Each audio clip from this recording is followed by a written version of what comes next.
Oh, question and answer from Cheryl Mitchell.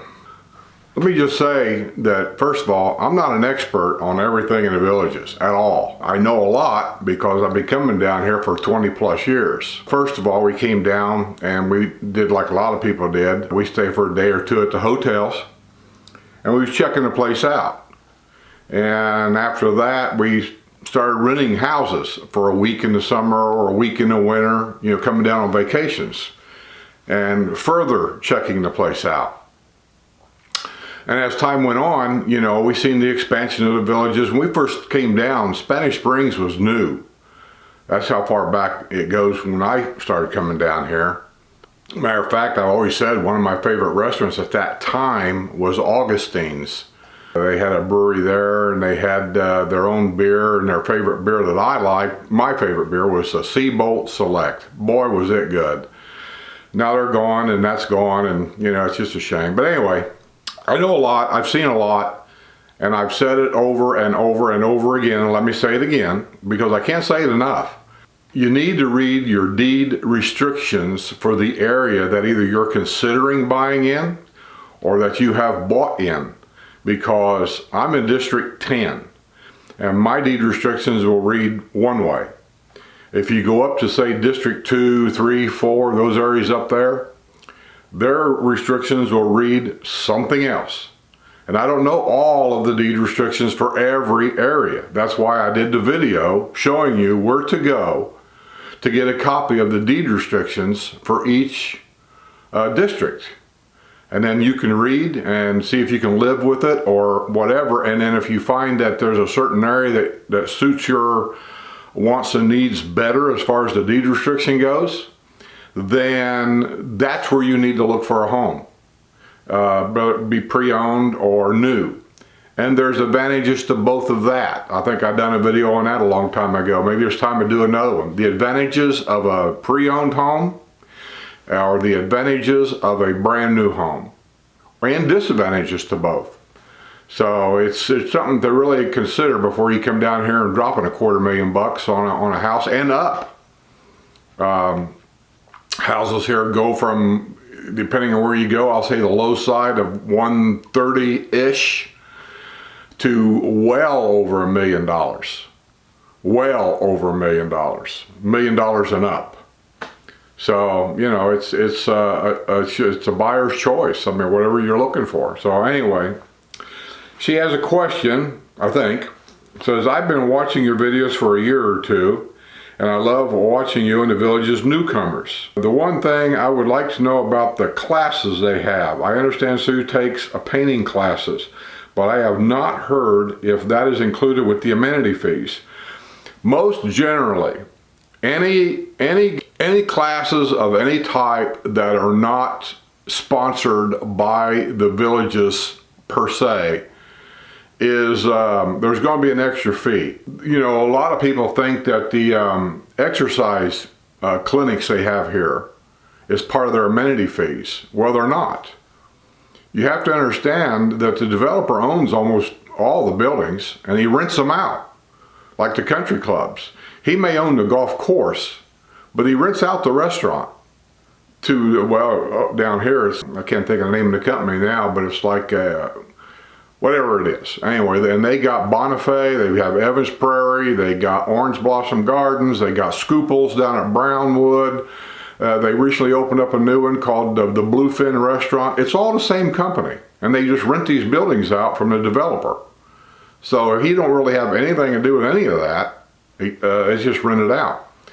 Well, if you go to Colony, there's an exercise place there. I don't know the name of it. My guess is the village just has nothing to do with that. He may own the building, but he's rented out that space to whoever it is that runs that exercise place. And then down at Brownwood, there's a big building down there called MVP, I think. MVP something. Well, the developer may own that building, but he just rents it out to MVP. So he has nothing to do with that. Our amenity fees has nothing to do. Our amenity fees, for the most part, is all your recreational centers and whatever's in there. I'll give you a good example. Recreation center, you have your neighborhood rec center. Where I'm at, it's Manatee Rec Center. It's called a neighborhood recreation center. There's a swimming pool there, there's a billiard room, there's meeting rooms that you can rent, there's a full-time kitchen. You don't rent them, I'm sorry, as a resident, you don't rent the room, but you have to make sure it's reserved for the day and the time that you want it. There's pickleball courts, shuffleball courts, bocce ball courts, all these things are there. And there's other things, horseshoe pits, I don't even know, what's it called, cornhole, I don't even know what all's up there, but there's a lot. And this isn't unusual. Most neighborhood rec centers have all these things. And that's where you would take your grandchildren that are young. That's the pool. That's the family pool right there. We have regional rec centers. In my area, the closest regional rec center is Eisenhower. But there's many regional rec centers around to different areas. The regional rec center is where, one, you would get your guest passes for your guests. If you're a resident, you got to get guest passes for your guests. And also, they do a lot of things there. There's a sports pool, and the sports pools are for residents only. Guests are not supposed to go in there. Yes, I know they sneak in, but they're not supposed to be in there. And they have water volleyball, they have lap swimming, they have different, and you get the paper here that has the times and the dates of what goes on at each regional rec center. And if you want to join any of that, that is part of your amenity fees also, those kinds of things. Amenity fees also covers all your executive golf courses. Those are the so-called free golf. And the only way it's free actually is if you walk. You got to take your golf club, put them in a little pull cart or something, and if you walk the 9 holes, all executive courses are 9 holes. If you walk the course, it's as a resident, it's absolutely free. You don't pay nothing. Most people here do drive a golf cart, and we do take them, especially on a 90-degree day. Most people here is not interested in walking, so we take our golf cart. Now there's a trail fee for that. It's $4 a person. For each golf cart, $4 a person. If there's 2 in a golf cart, each one of you got to pay $4. If you're a resident, the way to go on that, especially if you're an avid golfer, you want to go to your regional rec center, wherever it may be, and go in and buy and you can buy a 6-month or you can buy a 1-year golf cart path, a trail fee permit. And they put it on your residence card as part of the scanning code on there. It's like $144 for a year. And then you can play all the executive courses you want, take your golf cart, you take your card up there, he'll scan it, give it back to you, and it's you drive your golf cart for the rest of the year. Now, if you're an avid golfer, just do the math. $4 a person per round.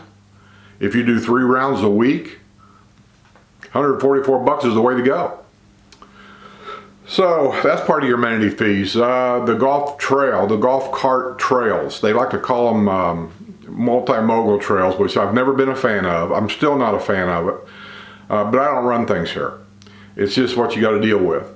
Your amenity fees pays for that, and a lot of the upkeep and all this and that.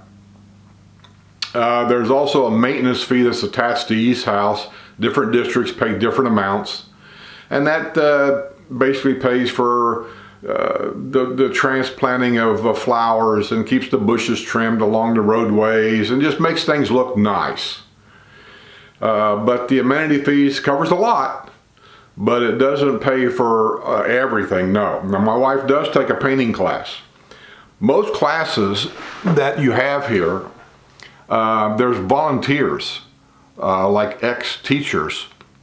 In the wintertime, you might go to a regional rec center and there might be, say, a Zumba class. I don't even know what Zumba is, but they have exercise classes here. Most of those are absolutely free. It's not that the village sponsors them, it's just that the person rented the room, not rented, I keep saying that, reserved the room at a rec center somewhere, and they're going to put on a exercise class of some kind. And in a lot of cases, that's absolutely free. It's just a volunteer doing this, and it's absolutely free. Sometimes in the winter, at the town squares, like Lake Sumter Town Square, that's the largest one, there'll be an early morning yoga class, so to speak. You just show up with your yoga blanket and whatever else you got to have, and the lady up on stage is generally a volunteer that lives here, and she's doing it for free. And you can just show up and do that. But it's not a village-sponsored activity. So a lot of those classes are free. Sue's painting class is that way. The lady that teaches that painting class, and I'm not sure what kind of painting, acrylic, watercolors, I don't really know. She might have been a teacher in her life, working life, and when she came down here, she continues on. And so she has that room reserved up there, wherever there is. And so anybody can show up, and Sue shows up. Now you have to buy the art equipment, whatever, paint brushes, the paint, whatever else you need for that. You have to buy that. But other than that, you just show up and do the class. And there's a lot of those classes that way. Some classes are fairly expensive to join, and there's a waiting list to join. One of them is glass fusion. It's a little pricey. I don't know if it's run by volunteers or not. I don't know much about it. I do know that a couple of friends of mine wanted to do that, and there was a waiting list a mile long. I want to say like a year-long waiting list to even get in. And the price was kind of high. And I don't remember what all the price was. I don't know. But there's all kinds of clubs where they reserve rooms and they do different things, and you may have to pay $5 a month or something because they have they'll set up like free coffee and donuts or something for everybody, and so it comes out of that $5 a month thing, whatever it is.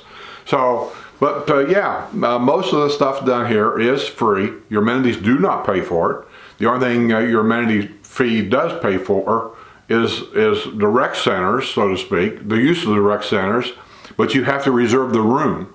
And if you're going to do it on a monthly basis, you have to make sure that you can get a room on those same dates, every month, same time.